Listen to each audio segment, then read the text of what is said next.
हमारे साथ मौजूद है नवनियुक्त काबीना मंत्री श्री ओम प्रकाश जी सकलेचा। वे मंत्रिमंडल की शपथ के बाद पहली बार नीमच जिले के प्रवास पर हैं। इस समय हम मौजूद है भारतीय जनता पार्टी के जिला अध्यक्ष श्री पवन पाटीदार के निवास पर। ओम जी, आपका स्वागत है। सबसे पहले तो आपको बधाई काबीना मंत्री बनने की। धन्यवाद। एक खास बात, सन 1967 में जब राजमाता जी ने सहयोग किया था तो 26 सरकार बनी थी। तब स्वर्गीय वीरेंद्र कुमार जी सकलेचा साहब उप मुख्यमंत्री बने थे। आज फिर एक मध्य प्रदेश में एक बार फिर एक संयोग हुआ जब ज्योतिरादित्य सिंधिया ने कांग्रेस का साथ छोड़ा और भाजपा को सपोर्ट किया और मध्य प्रदेश में जो सरकार बनी, आप उसमें कैबिनेट मंत्री बनाए गए। इस संयोग पे क्या कहेंगे आप?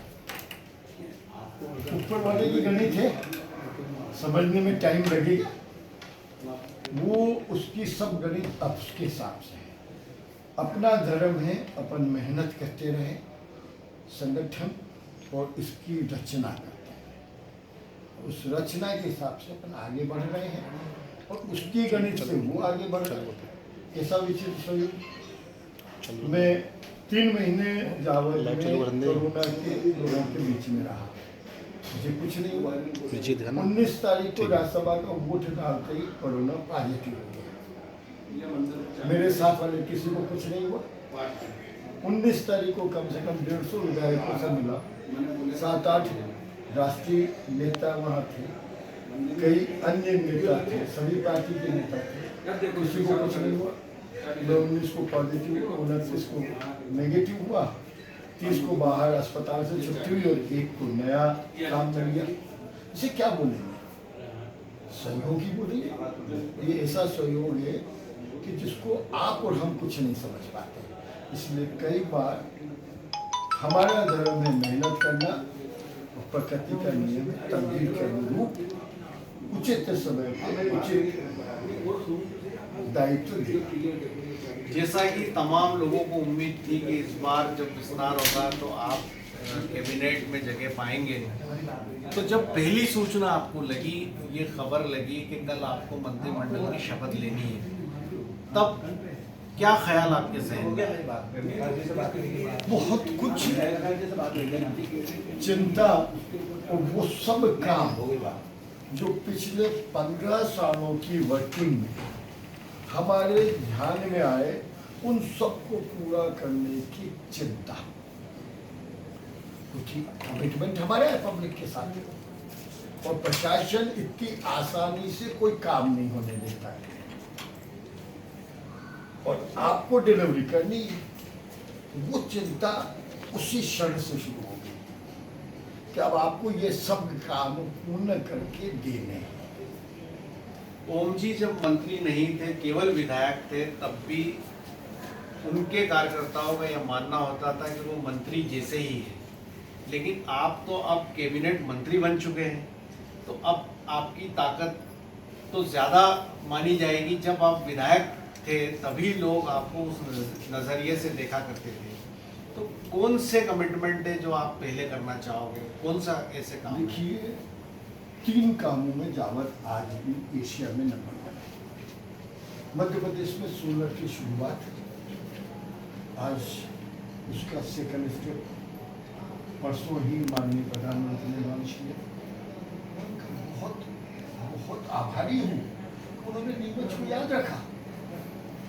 उन्होंने अपनी भाषण में नीमच को मेंशन किया कि मध्य प्रदेश की सोलर की शुरुआत नीमच से हुई। मेरी मेहनत का प्रतिफल तो उसी क्षण मुझे मिल गया। जब मैं बात करता हूँ शिक्षा की, तो केंद्रीय शिक्षा मंत्री प्रकाश जावड़ेकर ने जब 10,000 बच्चों का डिजिटल शिक्षा का कार्यक्रम शुरू किया, तो उस दिन उन्होंने जो बात कही कि मेरे जीवन का सबसे अच्छा कार्यक्रम आज मैंने किया, और वो ट्वीट उन्होंने जब प्रधानमंत्री को भेजा, तो मेरी तो उस दिन पूरी मेहनत वसूल हो गई कि भैया बच्चों की शिक्षा 100% डिजिटल 40 स्कूलों में सरकारी होना अपने आप में ऐतिहासिक काम है। और अभी जब वो 19 तारीख को दिन भर हमारे साथ थे, तो उनने फिर वापस उसकी समीक्षा की। तो अभी हमने 700 टैबलेट देके जितने साइंस और मैथ्स के बच्चे हैं उनकी कोचिंग के लिए उन्हें अपने घर के बाहर ना जाना पड़े, 24/7 कोचिंग का जो अरेंजमेंट करके उनको टैबलेट्स दिए 700 बच्चों को, तो उनके चेहरे की जो खुशी थी कि उनका जीवन सिक्योर हो गया, वो भावना जो थी वो हमारे लिए बड़ी महत्वपूर्ण थी।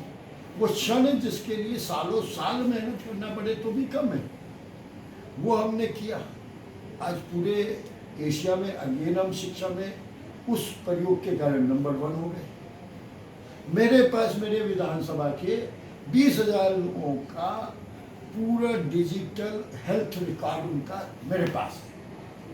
1,30,000 का हमने टारगेट लिया कोरोना के कारण, और उसके पहले पुरानी सरकार ने रोक दिया था, वरना मेरी विधानसभा के हर 35 वर्ष से ज़्यादा उम्र वाले का, उसका हार्ट, उसका लीवर, उसकी किडनी, उसकी बोन्स में कितनी शक्ति बची, उसकी ब्लड की क्या स्थिति है, उसकी सब टेस्ट उसकी मोबाइल पर उसमें अवेलेबल है। आपके पास आपका ईसीजी आपके मोबाइल पर भी है।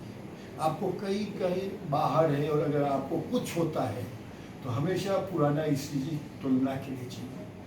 केवल जावद ऐसा है पूरे इंडिया में जहाँ हर व्यक्ति का 20,000 लोगों का ईसीजी उनकी मोबाइल पे मैंने दे रखा है। ये उनकी परिस्थितियाँ हैं और ये सब प्रयोग पूरे स्प्रेड करने का एक अवसर माननीय मुख्यमंत्री जी ने प्रधानमंत्री जी के नेतृत्व में हमें दिया है। तो हम तो उन सबका बहुत अभिनंदन करते हैं, बहुत आभारी हैं कि ऐसा सुअवसर हमें दिया जिसको हमें आगे बढ़ाना है। बड़ी बात कही आपने, इन सबको स्प्रेड करने का है, यानी कि आप चाहेंगे कि ये कंसेप्ट जो जावत से शुरू हुए वो मध्य प्रदेश में लागू हो। ओम जी, जब आप पहली बार विधानसभा के उम्मीदवार घोषित हुए थे तब मैं आपके साथ जावत में घूमा था, और शुरुआती दिनों में जब मेरी आपसे बातचीत हुई थी तो आपने उद्योगों को लेके काफ़ी कुछ कहा था। एक सपना था आपको कि जावत एक इंडस्ट्रियल हब बने, तो उसको लेके क्या सोचते हैं? अब आप सरकार में हैं।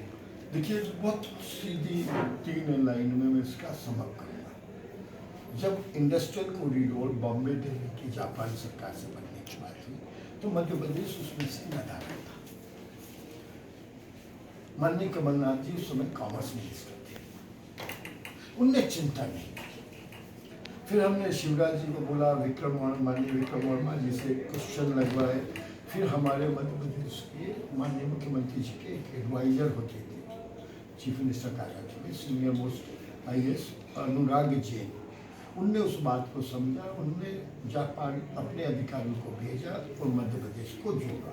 एक्सटेंडेड कॉरिडोर नए गांव तक आया, एक्सटेंडेड कॉरिडोर रतलाम को टच किया, एक्सटेंडेड कॉरिडोर धार को टच किया। वो एक्सटेंडेड कॉरिडोर करके हमने उसकी शुरुआत उस दिन कर दी। अब उसमें इंडस्ट्री को चलाने के लिए 3 मूलभूत सबसे बेसिक जरूरत होती है। Power, basic infrastructure to reach that place, के वहाँ के रेल, हवाई मार्ग और सड़क इतने स्मूथ होके उस इंडस्ट्री को कभी तकलीफ न हो। और तीसरा ट्रेंड मैन पावर। आज मध्य प्रदेश सरप्लस पावर की कैटेगरी में आ गया। It took 10 years। आज हमें अब पावर सस्ती करने के बारे में बात करना है कि इंडस्ट्री को जो पावर का टैरिफ है उसे कैसे और नीचे लाया जाए तो दूसरे स्टेट की इंडस्ट्री हम अट्रैक्ट कर पाए। क्योंकि इंडस्ट्री को 3 ही चीज चाहिए, ट्रेंड मैन पावर, सस्ती बिजली। हमने अभी एक प्रपोजल दिया था BHEL को माननीय प्रकाश जावड़ेकर के माध्यम से। उनने उस पर इम्प्रेशन ऑफ इंटरेस्ट क्रिएशन की मांग करी। 7 दिन में, जिस दिन अखबार में वो इम्प्रेशन ऑफ इंटरेस्ट क्रिएट हुआ, उन 7 दिनों में BHEL का शेयर 23% बढ़ गया। कितने प्रतिशत? 23%। एक पब्लिक सेक्टर एंटरप्राइज जिसका पूरे इंडिया में बहुत बड़ा नेटवर्क है। जो पब्लिक सेक्टर कभी 30,000 लोगों को निकालने की सोचा था, उनने ये सोचना शुरू कर दिया कि हम 20 लाख और नए लोगों को रोजगार दे सकते हैं। तो ये जो परिकल्पनाएं हैं, ये जो कनेक्शन है, ये जो पब्लिक सेक्टर की पावर और गवर्नमेंट की पावर को मिक्स करके हमारे मध्य प्रदेश की ट्रेंड मैन पावर और अवेलेबल लैंड बैंक और पावर सस्ती उन्हें देके इसका कॉम्बिनेशन बनाना, और ये अगर बनेगा तो उसका इम्पेक्ट ये आएगा कि 25 लाख नया रोजगार मिलेगा। रोजगार को लेके आप अक्सर बात करते हो और आपका हमेशा टारगेट रहा है कि जावत का जो बेरोजगार युवक है, आपने इसका एक डाटा भी तैयार किया था, ऐसा मुझे याद है आज भी। और आप ये चाहते थे कि इनको जावत में ही रोजगार मिले, बिल्कुल। तो उसको लेके अब आपके मन में क्या 100% अभी अपेक्षा और आशा है मुझे कि मैं उस सपने को इसी कार्यकाल में पूरा कर पाऊंगा। ओम जी, एक और खास बात है कि किसानों को लेकर भी काफ़ी कुछ आप कहते रहे, जो किसानों से जुड़े मामले जैसे लहसुन है, इस तरह की इनकी जो इंडस्ट्रीज को लगाने की बात भी करते रहे, तो क्या माना जाए कि आप agro based industry would be the first priority.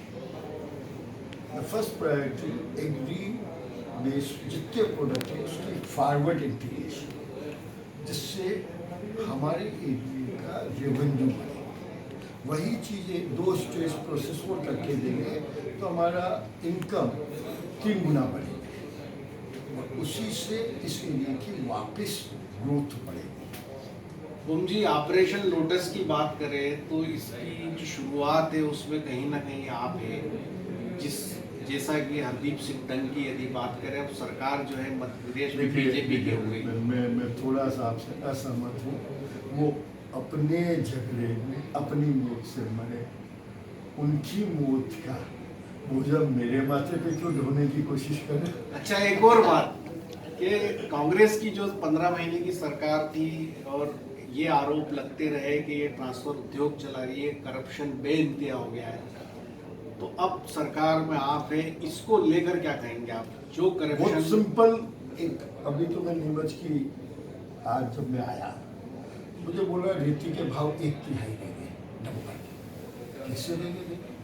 तो नहीं यार, मैं तो रेती का धंधा नहीं करता, आप भी नहीं करते, जाते मैंने क्या आप करते हो क्या? आप करते हो क्या? फिर कैसे गिर गए? चौथ वसूली। हर जायज काम में भी नाजायज लोगों का प्रवेश, बस यही बंद करने की जरूरत है और कुछ नहीं। वो हम प्रयास करेंगे, वो पूरी शक्ति से प्रयास करेंगे। हमारे 15 साल में कभी ऐसा नहीं हुआ कि किसी सामान्य व्यक्ति से किसी किसान को पुलिस जाके परेशान करना है, किसी की मोटरसाइकिल सड़क पे रोक के उससे जायज नाजायज सिपाही कई बार बातें करता है। ये सब बंद था, ये सब चालू हुए और ये सब खत्म हो गए। तो 15 महीने की सरकार में एक बात ये भी उठती रही ओम जी के भारतीय जनता पार्टी के कार्यकर्ताओं को झूठा फंसाया जा रहा है, तो ऐसे तमाम मामले जो कांग्रेस रेजिम में हुए हैं बीजेपी कार्यकर्ताओं के साथ, क्या उसकी स्क्रूटनी होगी? बिल्कुल होगी। गलत कोई भी चीज़ हुई है तो न्याय देना सरकार की पहली प्राथमिकता है। एक और खास बात ओम जी कि यहाँ जो औद्योगिक क्षेत्र नया डेवलप हुआ है झांझरवाड़ा में, आम लोगों का कहना है कि उसका जो विकास दर है वो काफ़ी ज़्यादा है, जिससे लोग वहाँ पे आकर्षित नहीं हो पा रहे हैं। माननीय विधायक जी की और हमारी चर्चा हुई थी नीमच विधायक जी की कि वास्तव में रेट बहुत ज़्यादा है। मैं भी उस बात से सहमत हूँ, उसका कोई तरीका निकालना पड़ेगा, क्योंकि शुरुआत आज की तारीख में एक पे एक फ्री की बातें करते हैं। कोई ना कोई अट्रैक्शन चाहिए किसी को लाने के लिए, पैसा इन्वेस्ट करने के लिए, वरना बड़ा पैसे वाला भारत में कहीं पे भी जाके पैसा लगाएगा उसको रिटर्न मिलेगा। वो यही क्यों आए, उसके लिए कोई ना कोई हमें अट्रैक्शन देना पड़ेगा।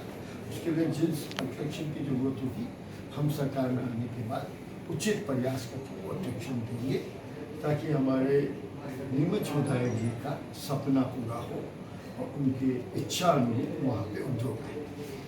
तो ये थे कबीना मंत्री श्री ओम प्रकाश जी सकलेचा, जिनका साफ तौर पे कहना था कि कांग्रेस सरकार के अंदर जिस तरह की करप्शन और ट्रांसफर उद्योग की जो बातें उठती रही उस पर सख्ती से रोक लगेगी। और दूसरी खास बात ये उन्होंने कही कि कांग्रेस रेजिम में भारतीय जनता पार्टी के कार्यकर्ताओं के साथ यदि कोई गलत मुकदमे लगे तो उसको भी सरकार रिवाइज करेगी।